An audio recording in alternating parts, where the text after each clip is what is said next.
Hey guys, so in today's video, we are going to be discussing a very important concept in the chapter of matrices that is going to be about diagonalization. So I hope you understand the video, and if you find it helpful, then don't forget to like, share, and subscribe. Onto the video now. Okay, so in this question, we have to find if the matrix A is diagonalizable or not. If it is diagonalizable, we also have to find the transforming matrix and the diagonal matrix. So for this, we have to do the first step and get the value of lambda, that is basically our eigenvalues. If you all don't remember, or if you want to check if the method is right or wrong, I will be linking my previous video in the I button and in the description box as well, so you can check it out.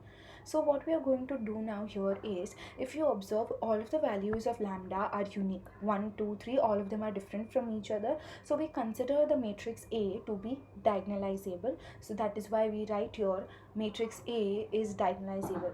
Now that that is done, what we are going to do is we are going to start finding the eigen vectors corresponding to the given eigenvalues. Okay, so now that we have gotten our characterization matrix ready, we observe that all the three rows here, all of them are unique. Basically, there are no non-zero rows present over here.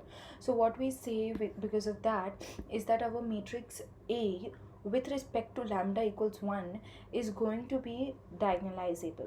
Alright, now we are going to be using Kramer's rule, and by using Kramer's rule we will be finding the value of x1, x2 and x3. Why am I mentioning with respect to lambda equals 1? Because there are possibilities where matrix will be diagonalizable with respect to one eigenvalue but not with respect to another one. Okay, so there is a possibility. So now we are continuing trying to find the eigenvector because we will be needing it for finding our transforming matrix. So here I am just going to do the Kramer's rule and get the value of x1. So just like we found the value of x1, we do the same thing for x2 and x3. So basically x2 will be with respect to the eigenvalue lambda equals 2, and our x3 will be with respect to lambda equals 3. Now we have already identified that the matrix is diagonalizable. We have to find the transforming matrix and the diagonal matrix. So your transforming matrix is going to be represented by M, and it will contain the values of your eigen vectors. So x1, x2 and x3. So we have the value of x1, x2 and x3 in the same order. Okay, so you get rid of the t part and just the whatever is inside the column matrix, we will be writing it down for transforming matrix, which is represented by M.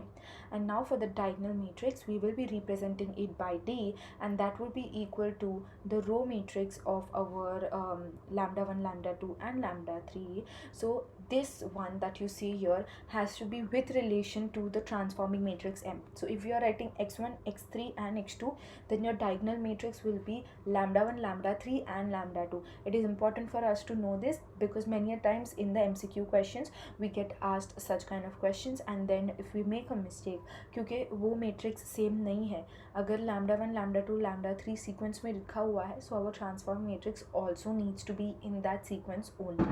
So that is it. It was a very simple, very easy question. I hope you all have understood this. If there are any doubts or any suggestions, please write it down in the comment section below. Thank you so much.